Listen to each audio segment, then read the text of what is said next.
एक गरीब किसान था। वह अपनी बेटी के साथ एक छोटी सी झोपड़ी में रहता था। उसके पास खेती करने के लिए इतनी कम जमीन थी कि उसकी फसल को बेचकर उसे बिल्कुल थोड़े से पैसे मिलते थे। उन रुपयों से वे लोग ठीक से खाना भी नहीं खा पाते थे।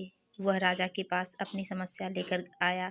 राजा दयालु थे। उन्होंने किसान को अपनी जमीन में से कुछ ज़मीन दे दी खेती करने के लिए। उन्होंने कहा, यह ज़मीन तो हमारी ही रहेगी, लेकिन उस पर उगने वाली फसल तुम्हारी होगी। किसान ने राजा को बहुत बहुत धन्यवाद दिया। एक दिन वह खेत की जुताई कर रहा था, तभी उसका हल किसी कठोर चीज़ से टकराया। उसने वहां खोद कर देखा तो उसे सोने की एक ओखली मिली। किसान ईमानदार था। उसने अपनी बेटी से कहा, हमें यह ओखली राजा के खेत में मिली है। जिसकी ज़मीन है उसी की यह ओखली भी है, इसलिए हमको इसे राजा को लौटा देना चाहिए। किसान की बेटी बोली, नहीं पिताजी, आप ऐसा मत कीजिए। आपको सिर्फ ओखली मिली है। यदि राजा ने आपसे इसकी सोने की मूसल भी मांगी तो आप क्या करेंगे?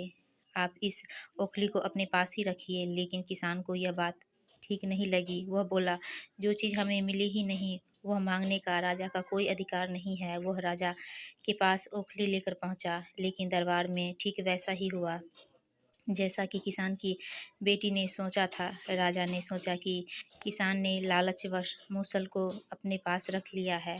किसान बेचारा सोने की मूसल कहाँ से ला कर देता। नतीजा यह हुआ कि किसान को जेल में डाल दिया गया।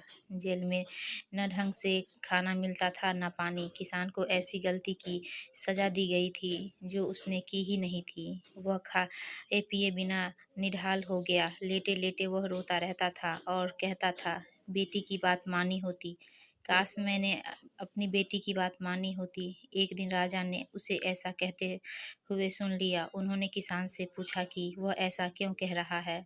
तब किसान ने राजा को पूरी बात बताई। राजा को अपनी गलती का एहसास हुआ।